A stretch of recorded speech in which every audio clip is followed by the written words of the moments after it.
गांव से जहां रहते थे तीन गहरे दोस्त राई स्टार, ज्ञान भाई और अज्जू भाई। राई स्टार एक मेहनती और ईमानदार लड़का था जो गांव में चाय की एक छोटी सी टपरी चलाता था, लेकिन अज्जू और ज्ञान भाई बड़े सपने देखते थे, करोड़ों की लैम्बोर्गिनी लेने का। उन्हें लगता था कि चाय बेचकर कुछ नहीं होगा, इसलिए एक रात अज्जू भाई चंदनपुर के जंगल का जिक्र करता है जहाँ के लाल चंदन बहुत महंगे बिकते हैं। दोनों दोस्त रात में निकलते हैं। रास्ते में एक अजीब आदमी उन्हें रोककर चेतावनी देता है, मत जाओ, पुष्पाराज जाग गया है, वापस नहीं आओगे। लेकिन वे नहीं मानते और जंगल में घुस जाते हैं। थोड़ी देर बाद ज्ञान भाई को किसी आवाज के पीछे जाना पड़ता है और वहीं उसका सामना होता है एक डरावने शख्स से, पुष्पाराज से, जो लाल आंखों, लंबे बालों और हाथ में कुल्हाड़ी के साथ खड़ा होता है और कहता है, मेरे जंगल में चोरी, अब मौत तय है। वो ज्ञान भाई को मार देता है। अज्जू भाई जब उसे ढूंढने आता है तो ज्ञान की लाश देखकर भागने लगता है, लेकिन पीछे से पुष्पाराज आ जाता है और उसे भी खत्म कर देता है।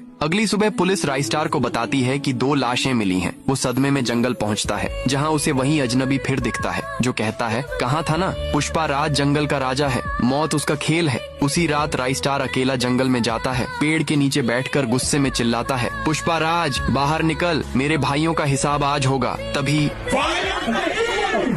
फायर की आवाज गूंजती है और सामने आता है पुष्पाराज। उसकी आंखें जल रही होती हैं। वो बोलता है, अब तू भी जाएगा उनके पास। दोनों में भयानक टक्कर होती है। जंगल दहाड़ता है, आग लगती है, बिजली गिरती है और जब सब शांत होता है तो धुएं में सिर्फ एक इंसान खड़ा होता है, राई स्टार। पुष्पाराज मारा जा चुका होता है, लेकिन जब राई स्टार गाँव लौटता है उसकी आंखों में अब भी वही आग होती है।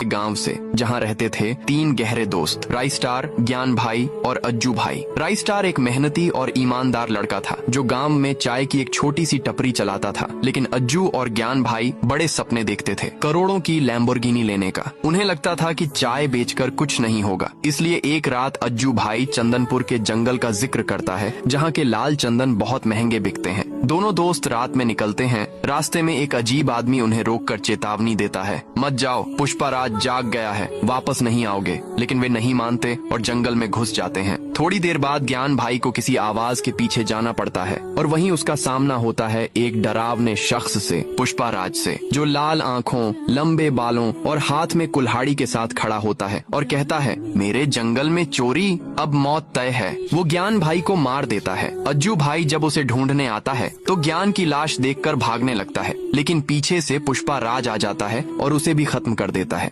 अगली सुबह पुलिस राई स्टार को बताती है कि 2 लाशें मिली हैं। वो सदमे में जंगल पहुंचता है जहां उसे वही अजनबी फिर दिखता है जो कहता है, कहा था ना, पुष्पाराज जंगल का राजा है, मौत उसका खेल है। उसी रात राई स्टार अकेला जंगल में जाता है, पेड़